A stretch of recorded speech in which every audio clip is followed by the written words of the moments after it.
The Varnak's dominion stretched across 3 galaxies, crushing resistance under obsidian boots and plasma fire. At its throne sat Empress Kael'vora, a being of legend, feared not for her armies or fleets, but for what slept behind her. The creature was known by no name, only titles. The Apex. The Ender. The last of the bioworm class E7S, genetically forged from the marrow of extinct predators, pulsing with neurovenom, and clad in bioalloy scales that shrugged off starship-grade weaponry. It had no language, no allegiance, no mercy. Except, supposedly, to her. It had been designed not merely to kill, but to break civilizations. Its screams had melted resolve faster than orbital bombardment. The Varnaks believed in symbols, and none were stronger than a beast so primal, so uncontrollable, that even the Dominion itself had lost 3 research moons trying to house it. Only after Kael'vora stood face to Fang and offered her blood as imprint had it paused. Not bowed, not tamed, only paused. To her, it was more than a weapon. It was proof. Proof that fear could be bred, sculpted, and unleashed to bend all lesser beings. So when Earth requested diplomatic contact, she agreed, but only as spectacle. She wanted them to see it. She wanted them to understand. The humans arrived with words. Protocol. Translations. Data sticks and peace proposals. Her ministers scoffed. Most species began with fear. Earth began with folders. Among the delegation was one no one paid attention to, a young human named Lena Voss. No titles. No medals. Her uniform lacked rank. Her data pad was always in hand, tapping, scrolling, analyzing. While diplomats argued linguistics and economics, she took notes on the curvature of the throne hall, the behavioral rhythms of the Varnak's guards, and the flick of the dragon's tail. It was always watching. Caged, but not leashed. Breathing in rhythmic waves that made the walls hum. Eyes that didn't blink, just focused, measured. But it wasn't rage that Lena saw. It was tension. Something constant. Not hunting. Anticipating. She charted its movement patterns in secret, her tablet quietly pinging predictions against recorded footage. A pattern emerged. Its aggression spiked when approached by males, dropped near lower light spectrums, froze entirely in the presence of scent markers resembling Earth's mammalian flora. Odd. Not programmed behavior, biological response. Almost instinctual. Her colleagues laughed when she brought it up. One murmured, "It's a bioengineered apex killer, not a rescue puppy." She didn't push further. She just kept watching. Then, during a recess, she walked. No entourage. No security. Just footsteps echoing along the side corridors of the hall. A route she mapped. A blind spot in guard routines. She reached the observation level near the containment unit, one she wasn't authorized to access. But the Varnaks didn't expect curiosity from the unimposing. The dragon lay curled in a corner. Not sleeping. Coiled tight. Breathing shallow. Lena stood behind glass, barely breathing. She tapped her fingers rhythmically on the metal rail. No reaction. Then she hummed, soft, steady tones, an old Earth lullaby. Minor key. Repetitive. Gentle. The creature shifted. Slowly. One golden eye opened. Locked onto her. She stopped. Heart pounding. The eye narrowed. Seconds passed. 10. 20. It rose, not violently. Slowly. Deliberate. It approached the glass with a fluid motion that defied its size. Breath fogged the transparent barrier. Its gaze didn't threaten. It questioned. Lena raised her hand, palm flat. The dragon leaned in. Its head, massive as a transport pod, hovered just inches from hers, separated by engineered glass. Then it exhaled. Not a growl. Not a hiss. Just breath. Behind her, alarms triggered. Guards sprinted in. Shouts. Orders. Red lights. The dragon didn't move. Neither did Lena. She was dragged back, yelling, officers accusing her of attempting sabotage, of provoking the creature. But no one could explain what had just happened. Because when they reviewed the footage, the impossible became evident. The apex had seen a human, heard her voice, and instead of rage or reaction, it had bowed its head. For the first time in its existence. Not to the Empress, but to a girl with no weapons, no armor, and nothing in her voice but understanding. And that, more than any weapon Earth could have brought, made the Varnax Empress blink. Lena sat through the next negotiation session unnoticed. The dragon incident had sparked brief curiosity, but the Varnax dismissed it as a coincidence. An anomaly, not a breakthrough. The humans didn't question the footage either. No one thought it mattered except her. She reviewed the biometric readings from the encounter. Pupil dilation, respiration tempo, muscle relaxation in the upper thoracic region, all signs of non-aggressive intent.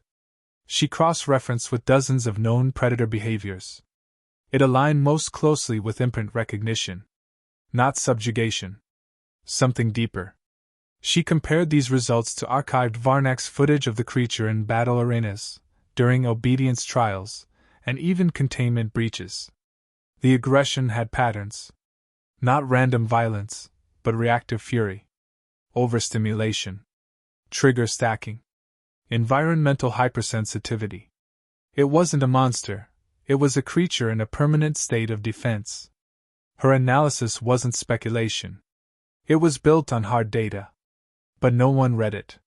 The lead diplomat, a seasoned man who favored protocol over nuance, told her to focus on interpreting Varnax's body language for the talks.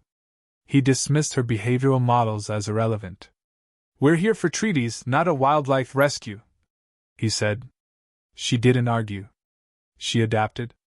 Each day, she altered her proximity to the creature subtly during sanctioned events.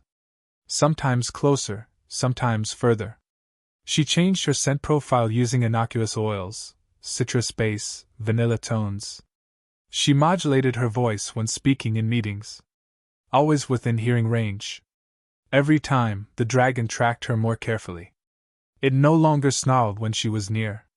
Its tail stilled. The tension in its hind limbs reduced. On one occasion, when the Empress shouted during a heated exchange, the dragon flinched, not at the volume, but at the tone. Lena recorded every second. She created an emotional profile of the beast's responses. Fear triggers. Calming stimuli.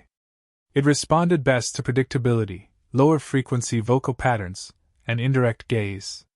It reacted negatively to sudden kinetic noise, aggressive stances, and dominant eye contact. These were not flukes.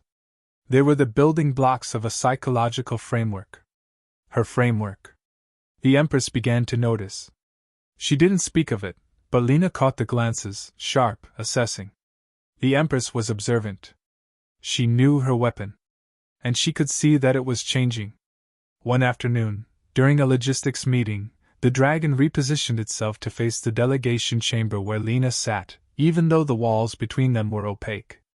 It could sense her. She logged everything. No assumptions. Just evidence. It wasn't loyalty. It was bond formation.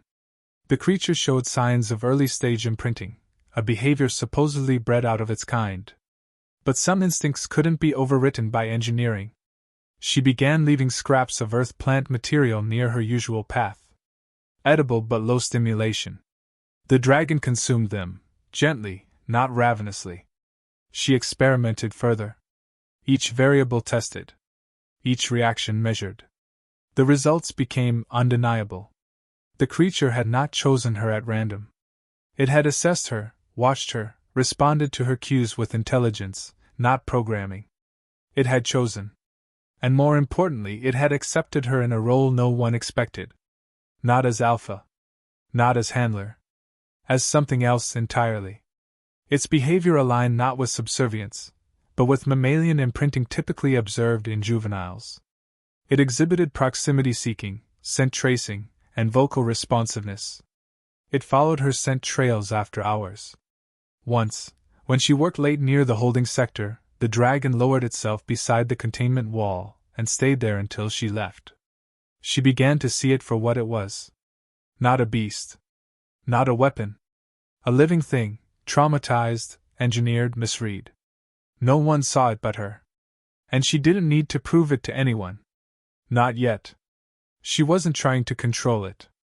She was giving it what it had never been given: choice, recognition, safety. And in return, it gave her something no Varnax had ever received from it. Trust. Real, measurable, earned trust. Not because she commanded it. Because she saw it. And for a creature forged in darkness, nothing was more disarming than being seen. The Empress issued new protocols. The dragon was to be observed under varied conditions. Varnax handlers were rotated in and out with calibrated aggression levels. Each failed to elicit obedience. It ignored commands, scorched walls, shredded stun poles. Until Lena entered the chamber again. Instant calm. It approached her, not with submission, but readiness. Alert, poised, eyes on her, not out of fear, but expectation. No snarls, no threat posture. Just stillness. Receptive. Varnax scientists observed in silence. She gave no command. Only raised her hand slowly, fingers curled slightly inward. The dragon mirrored her movement. A reflex? No. A learned response. She tapped her datapad, and a small orb rolled across the floor. The dragon tracked it, then nudged it back. Simple, but impossible according to Varnax's understanding. They had deemed the creature non-trainable. A blunt instrument. Not a mind capable of interaction. They were wrong. She demonstrated more. Sound associations, object identification, pattern recognition through color-coded light cues. The dragon showed memory retention across multiple sessions. Problem-solving under mild stress. Each test designed not to control, but to understand. Its brain wasn't a tangle of reactive violence. It was organized, sensitive, fast. She introduced familiar earth stimuli, soft melodic tones, low light warmth, textured surfaces. Its breathing changed in response. Steady. Calm. Adaptive behavior emerged. It avoided loud machinery. It waited near gates when she was scheduled to arrive. The Empress observed in silence. Her mask didn't slip, but Lena saw the tension in her shoulders. This wasn't what she expected. The creature she called Dominion Incarnate was responding like something sentient. Worse, it was responding like something choosing. Whispers spread. Across the Varnax court, among envoys and attached observers from neutral planets. Not awe at the dragon. Awe at the girl. No weapon, no psychic amplifier, no neural leash. Just voice, presence, and pattern. The Varnax elites theorized hidden technology. Cloaked emitters, biochemical agents. They scanned her quarters. Interrogated her logs. Nothing. They couldn't explain it because they measured influence by power. They didn't understand the method. She didn't dominate. She didn't bribe or condition. She observed. Adjusted. Created safety. And the dragon responded the way all intelligent life does when seen without threat: it bonded. The data proved it. She compiled motion response maps, cortisol reductions, limb tension readings. Even sleep cycle changes. The creature slept longer after interacting with her. Deeper. No pacing. No disturbance spikes. And it wasn't passive. It showed proactive behaviors, blocking access points when she was nearby, emitting subsonic vocalizations when she was out of range. Not control. Attachment. The human delegation began to take notice. Their tone around her shifted. Not admiration, caution. They didn't understand it either. What she had done exceeded diplomacy. It touched something primal. Something unpredictable. The dragon, designed to be terror incarnate, had formed a bond outside its species. One not based in submission, but affinity. Varnax's leadership convened emergency consultations. Could the creature still be weaponized? Would it turn? Could it be replicated? But one question echoed louder than the rest. If humans could reach what they could not, what did that mean about humans? The Empress did not ask questions. She issued commands. The creature was ordered to be transferred, its proximity to Lena restricted. The results were immediate. Escalation. Containment breaches. Vocalizations. Non-compliance. The dragon didn't lash out randomly. It sought her. Nothing else soothed it. No stimulant, no sedative, no control code. The Empress was forced to reverse the order. And she did so without public statement. Lena returned. The dragon calmed. The Varnaks watched as their most feared entity rested with its eyes closed while a human sat beside it, reading out loud from an old Earth textbook on animal cognition. Not once did she raise her voice. She didn't need to. She had done what centuries of domination failed to achieve. She had been understood. And in doing so, had made the impossible real. The most dangerous creature in the galaxy no longer listened to fear. It listened to her. Lena's presence was no longer questioned. Protocols were quietly rewritten. The dragon's schedule adjusted to her routine. Its aggression in her absence proved too costly. Even Varnak's personnel began requesting her presence during risky operations. Not out of respect, out of necessity. But she knew something was changing beneath the surface. The Empress no longer watched from afar. She stood close now, silent during every interaction, expression unreadable. Not once did she speak to Lena. Not even after it became clear the dragon's behavior was no longer unpredictable. It waited for her. Reacted to her tone. Positioned itself defensively whenever others approached. Lena monitored the tension carefully. This wasn't a relationship built on novelty.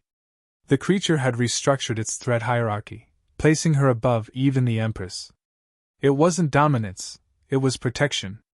Reflexive. Absolute. That imbalance became a threat.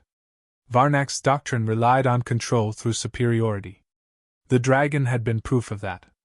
Now it was proof of something else, connection. The court couldn't allow it. Not publicly. So they devised a test. Lena was informed she would be temporarily reassigned. A diplomatic rotation. Standard. Harmless. She didn't argue. But she knew. They wanted to see what would happen when she was gone. She left without ceremony. No farewell. No contact. Just an extraction order and a transport. Within hours, the dragon breached its containment. Not violently. Precisely. It bypassed energy fields. Avoided lethal zones. Moved through corridors it had never been trained to navigate. Varnak's soldiers fell back, not because they were attacked, but because the creature ignored them. It searched. When it found her holding bay, sealed under triple security layers, it didn't roar or destroy. It waited. For hours. Silent. Unmoving. Until the Empress arrived. She stood before it. No guards. No weapons. She gave the command. Return. It didn't move. She tried again. Nothing. It only shifted when Lena appeared, escorted under heavy guard. The dragon's stance relaxed the moment she stepped into view. Shoulders eased. Breath leveled. It made a low, resonant sound, recognition, not threat. Lena raised a single hand. No words.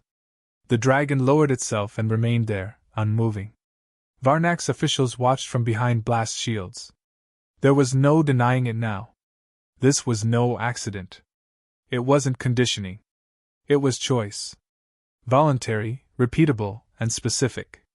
Lena had become the only influence capable of directing it.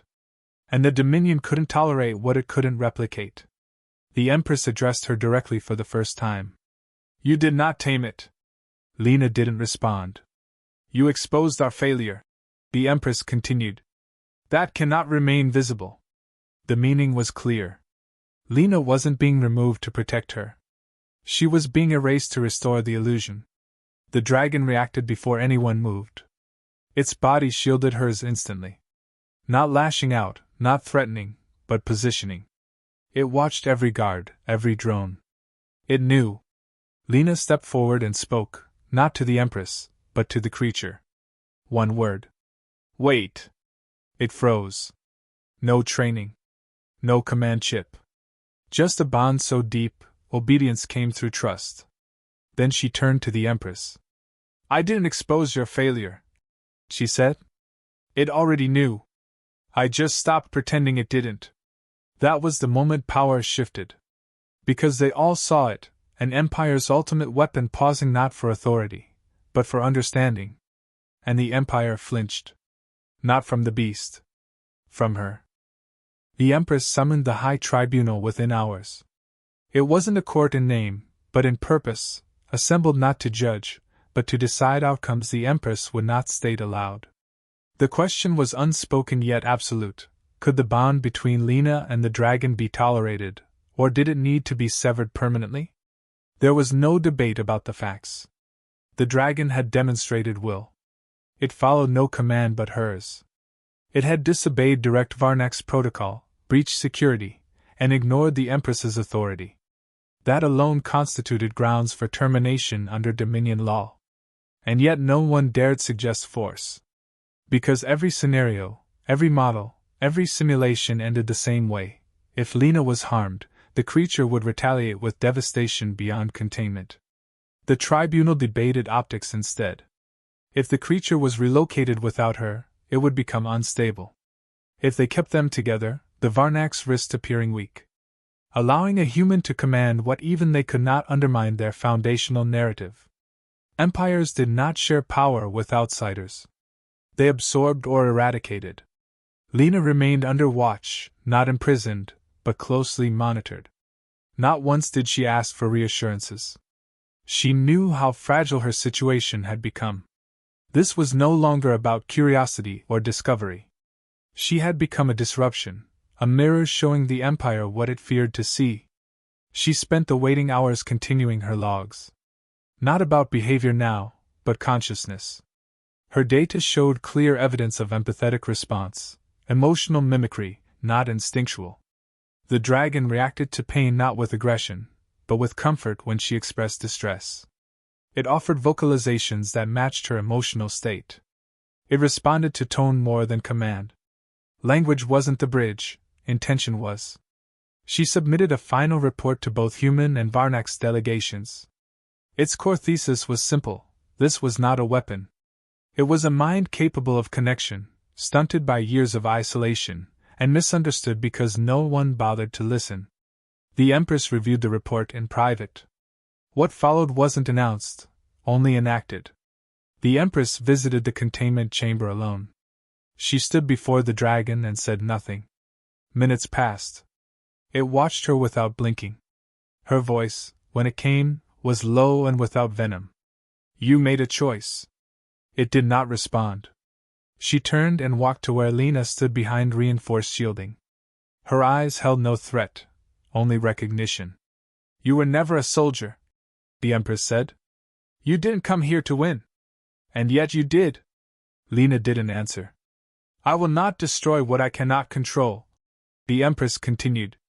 But I also will not let it remain where others can see my failure. Lena understood. A bargain was being offered. Not exile. Not punishment. Obscurity. They would leave. Quietly. The dragon would vanish from the official record. Its history rewritten. The project archived under failure. No monuments. No mention. No legacy. But freedom. She agreed. They departed within one rotation. No ceremony. No escort. Only a sealed vessel and a silent hangar. The creature followed without hesitation. No leash. No guard. Just proximity. Trust. Human command didn't question the return. The report had already been circulated. Those who read it saw the danger. Some saw opportunity. But none knew how to proceed. No agency had protocol for something so intimate, so unquantifiable. Lena declined debriefings. She filed her resignation. Accepted no offers, returned no calls. The dragon stayed with her. Where they went after that is not recorded. Some say they vanished into unclaimed systems. Others whisper of sightings, worlds spared from destruction, outposts mysteriously protected, pirate fleets found torn apart with no trace of weapons fire. Always with one common element, a large, silent creature with eyes of gold, and a human nearby, watching carefully. No footage ever confirmed it. No proof was offered. Only rumors. But among the inner circles of both human and Varnak's command, one fact remains unchallenged. The deadliest creature ever created did not kneel to power.